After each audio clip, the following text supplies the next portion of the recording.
Hi Marietta, thanks for sharing your trade. Good work with your PA. So there's a couple of things here I will talk about, and these may need to do with time frames.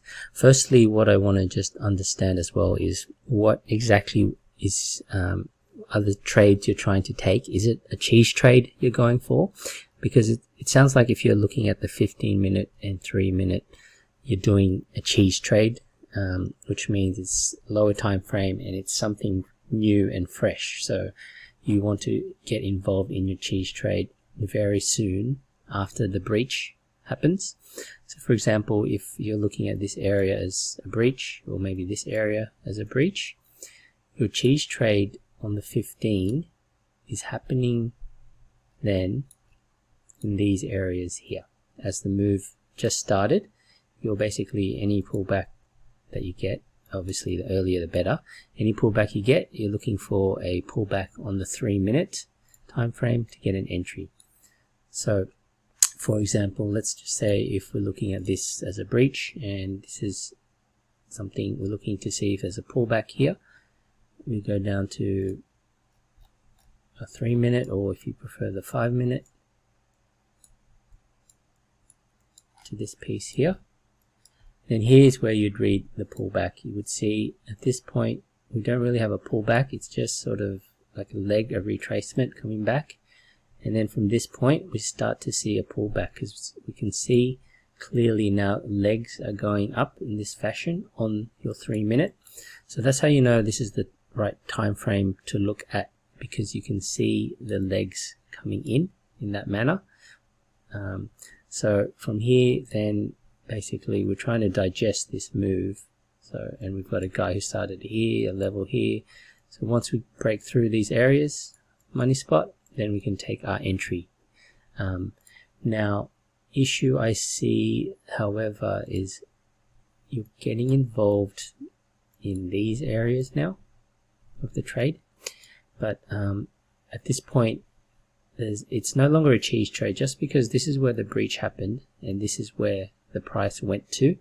So from this point, once we start to see a refresh or a pullback on your 15, so in this case the price came down and then you can see this pullback, this is sort of already telling you that okay, this move that started here, what it was able to do is make it all the way here, but now the cheese trade or the power is dead. So now we're doing some sort of new build up to get ready to go again, either higher or lower.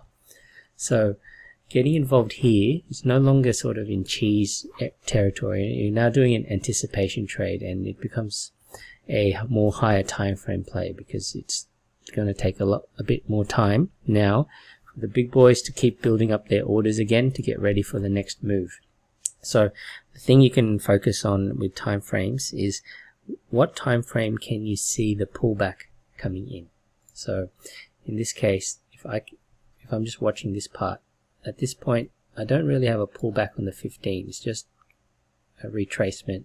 All these moves are little legs coming back, but they're all still part of the same move because they're all just continuing to make higher high, high low, lower low, lower high sequences.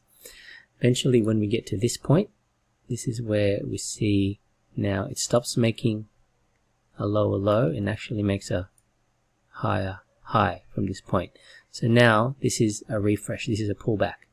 So at this point, when you can see this sort of price action, now it's telling us, okay, your trading time frame is your 15, which means your big boy time frame is a 1 hour. So this becomes a 1 hour / 15-minute trade for you to be able to take this next piece down.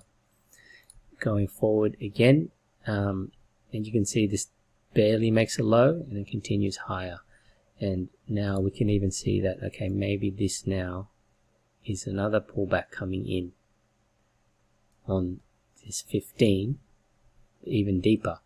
So what you need to be aware of is when you see this, one thing to check, go up one high time frame higher, do we have a pullback in this instance? From here I can, if I read it again, I have one whole move, just legs coming down, try to go down. Is that a low or is that a probe? I'm not sure. It held and then that's now a pullback, a refresh, because it's taken out this whole area here, this last seller. So it's no longer doing the lower low, lower high sequence. It's now started a high high. So it's telling us, okay, I can see a pullback coming in on the 1 hour. So this is the time frame now I need to read the pullback in. So now it's actually a 4 hour, 1 hour trade. Which means then it's a bit very dangerous now, because you're getting involved on the lower time frames on this piece where it's actually still part of a pullback in progress. We don't have a seller interested yet, not until we get this piece where the seller comes back, and then we start to maybe see a hold that you can start to think about maybe a sell's getting ready now. So so again, just to summarize, the best way I can recommend is whatever time frame you can see your pullback happening in. So the pullback is, if it's a move coming down, there's no pullback here. Once you start to see legs coming up, then now this is a pullback, because it's making higher high high lows, and it stopped making these lower low sequences. Okay, I hope that helps. Sorry, it's a little bit long, and so if it's confusing in any way, just feel free to ask and I'll help to clarify it.